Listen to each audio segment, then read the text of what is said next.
السلام علیکم ناظرین، کورٹ رپورٹنگ وذ ذیشان سید میں خوش آمدید۔ ناظرین، آج ایک بار پھر رانا شمیم کیس کے حوالے سے بات کریں گے، لیکن میں کیا بتاؤں گا، میرے سے پہلے چونکہ ہماری سینئر صحافی مطیع اللہ جان صاحب موجود ہے۔ کورٹ روم میں کیا ہوا، اسلام آباد ہائی کورٹ نے کیا احکامات جاری کر دی، کیا آرڈر ہے، اور اس کیس میں جو کہ سندھ بار کی جانب سے یہ درخواست دائر کی گئی، اس کے امپیکٹس کیا ہوں گے۔ تو مطیع اللہ جان صاحب شکریہ پہلے پروگرام میں آنے کے لیے، اور پھر ہمارے ناظرین کو بتا دیجیے گا کہ آج ہوا کیا ہے۔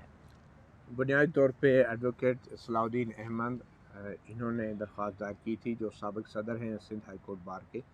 اور یہ درخواست انہوں نے اپنی ذاتی حیثیت میں دائر کی تھی۔ ایون بطور سندھ ہائی کورٹ صدر بھی انہوں نے اس وقت بھی ذاتی حیثیت میں دائر کی تھی، اور اب وہ سندھ ہائی کورٹ بار کے صدر نہیں ہیں۔ آج انہوں نے اپنی درخواست میں جو مانگا تھا عدالت سے وہ یہ تھا کہ ایک انکوائری کمیشن بنایا جائے جو کہ اس مبینہ آڈیو لیک کی باقاعدہ تحقیقات کرے، اور آڈیو کا بھی جائزہ لیا جائے اور گواہوں کا بھی بیان قلم بند کیا جائے۔ تو اس آڈیو لیک کے حوالے سے چیف جسٹس اللہ شروع میں تو راغب نظر نہیں آ رہے تھے، اور بار بار کہہ رہے تھے کہ اگر ہلکا سا بھی ثبوت کوئی ہو کہ اس طرح کی مبینہ آڈیو کی گفتگو کے بعد اسلام آباد ہائی کورٹ کے بینچوں کی تشکیل میں کوئی رد و بدل ہوئی، یا اسلام آباد ہائی کورٹ نے واقعی کچھ فیصلے ایسے دیے کہ جو کہ اس مبینہ آڈیو کی ہدایات کے مطابق تھے، تو پھر تو اسلام آباد ہائی کورٹ اس کے اوپر مزید انکوائری کمیشن کے لیے غور کر سکتی ہے، مگر ایسا کوئی ایک ثبوت بھی آپ نہیں دے رہے، جبکہ درخواست گزار ایڈوکیٹ الدین احمد کا یہ کہنا تھا کہ یہ کوشش کی گئی تھی، اور یہ کیا یہ کوشش برابر ثابت ہوئی یا نہیں ہوئی یا کیوں نہیں ہوئی، یہ سب معاملات تو الگ ہیں۔ اس کی تحقیقات تو پھر بھی ہونا بہت ضروری ہے، کیونکہ اس سے عدلیہ جو ہے وہ بدنام ہو رہی ہے اور عدلیہ کے وقار کو ٹھیس پہنچ رہی ہے۔ اور اس سے پہلے بھی جو تحقیقات ہوتی رہی ہے ماضی میں، تو وہ تحقیقات جو ہیں بڑے چھوٹے چھوٹے الزامات پر ہوتی رہی ہیں۔ وہ ٹی وی پہ کبھی کوئی یا سوشل میڈیا پہ ویڈیو کلپ چل گیا تھا، کسی نے کسی بڑی شخصیت کو گالیاں دے دی تھی، تو اس کے اوپر بھی عدالتی کارروائی شروع ہو گئی تھی۔ تو یہ تو یہ بڑا سنگین الزامات ہیں، اور یہ سارے میڈیا پہ چل رہے ہیں، تو اس پہ کم از کم انکوائری تو ہونی چاہیے۔ تو بہرحال آخر میں چیف جسٹس اللہ کی طرف سے ایک بڑی ڈرامائی قسم کی تجویز آئی، اور انہوں نے کہا کہ آپ رپورٹ پڑھیں جو آپ کی درخواست میں ہے۔ تو درخواست گزار ایڈوکیٹ الدین احمد نے جب وہ امریکی کمپنی کی رپورٹ پڑھنا شروع کی، جو کہ ثاقب نثار سابق چیف جسٹس کی مبینہ آڈیو لیک کے حوالے سے تھی، تو چیف جسٹس اللہ نے کہا کہ نہ تو یہ رپورٹ مصدقہ ہے، اور نہ ہی ہم یہ کہہ سکتے ہیں یقین سے کہ یہ رپورٹ اسی آڈیو کے بارے میں ہے جو جس آڈیو کا ذکر آپ کر رہے ہیں۔ تو ایسا کرتے ہیں کہ کیوں نہ ہم پہلے اس آڈیو کا از خود تجزیہ کروا لیں، فورینسک تجزیہ کروا لیں کہ یہ واقعی جو ہے اس آڈیو میں یہ آڈیو درست ہے یا نہیں، اور کیا اس میں سابق چیف جسٹس ثاقب نصار کی آواز ہے یا نہیں۔ تو اس کے لیے انہوں نے تجویز کیا کہ آپ کوئی نام تجویز کریں درخواست گزار کہ کون سی امریکی کمپنی سے کرایا جا سکتا ہے، یا پاکستان بار کونسل کوئی نام تجویز کرے، یا پھر آخر میں انہوں نے کہا کہ اٹارنی جنرل جو ہے وہ کوئی نام تجویز کر دیں۔ تو جس پہ ایڈوکیٹ الدین احمد نے کہا کہ کیونکہ اٹارنی جنرل نے تو مجھ پہ الزام لگایا کہ میں ایک پراکسی درخواست گزار ہوں، تو میں تو کوئی نام نہیں تجویز کروں گا، اٹارنی جنرل صاحب خود ہی نام تجویز کر دیں، یا پاکستان بار کونسل سے کہہ دیں۔ تو ابھی آج یہ طے یہ ہوا ہے، حکم یہ جاری ہوا ہے کہ سابق جو اٹارنی جنرل آف پاکستان ہیں برسر خالد جاوید، وہ سابق چیف جسٹس ثاقب نصار کی آڈیو ٹیپ کے ایک بار پھر فورینسک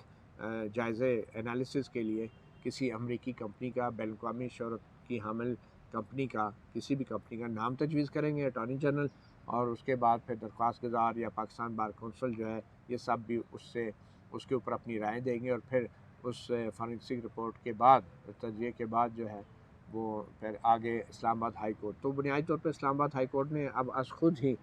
وہ اس آڈیو لیک میں تحقیقات کا آغاز کر دیا ہے، جو بہت بڑی بات ہے، کیونکہ بقول خود چیف جسٹس اللہ کے انہوں نے درخواست گزار سے کہا کہ آپ تو چاہ رہے تھے کہ میں کوئی انکوائری کمیشن بناؤں کسی ریٹائرڈ جج کی سربراہی میں، تو آپ کو اس پہ تو اعتراض نہیں ہونا چاہیے کہ اسلام آباد ہائی کورٹ از خود جو ہے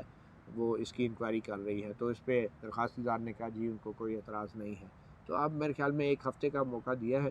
ایک ہفتے کے اندر اب اٹارنی جنرل صاحب جو ہے کوئی نام تجویز کریں گے، اور یہ بہت ایک میں سمجھتا ہوں ایک ڈرامائی موڑ ہے۔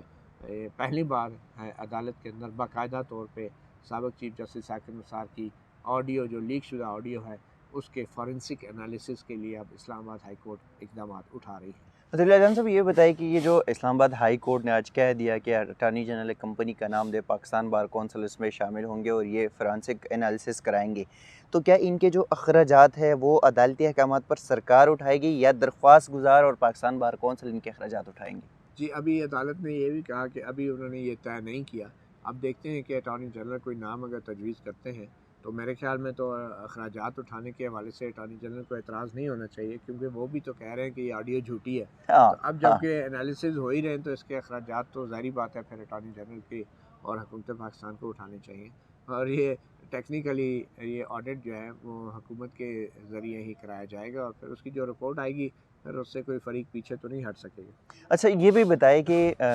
اس کیس پہ اگر فرض کرے، کیونکہ ظاہر ہے یہاں پہ از خود نوٹس کیس بھی ہے رانا شمیم کی اسی آڈیو کے بیانی حلفی کے حوالے سے، اگر اس کیس کے فیصلے سے پہلے یہ اس کیس کا کوئی فیصلہ آ جاتا ہے تو اس کیس پر کیا ایفیکٹس ہوں گے؟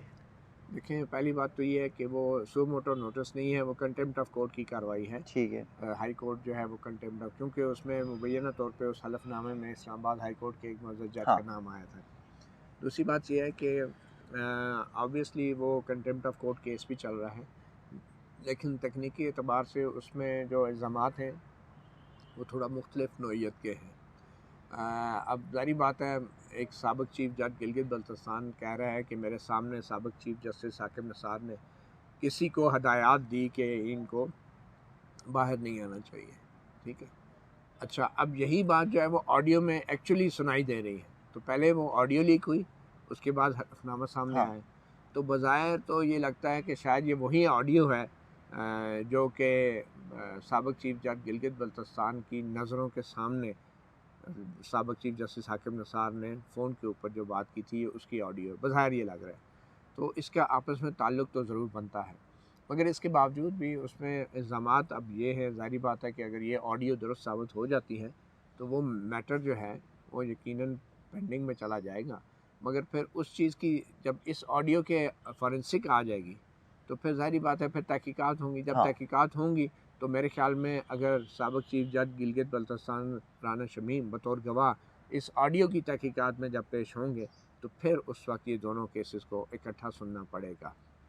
تھینک یو مطیع اللہ جان صاحب۔ جی ناظرین، اسلام آباد ہائی کورٹ کا آج ایک یہ بہت بڑا فیصلہ ہے کہ انہوں نے جو بیانی حلفی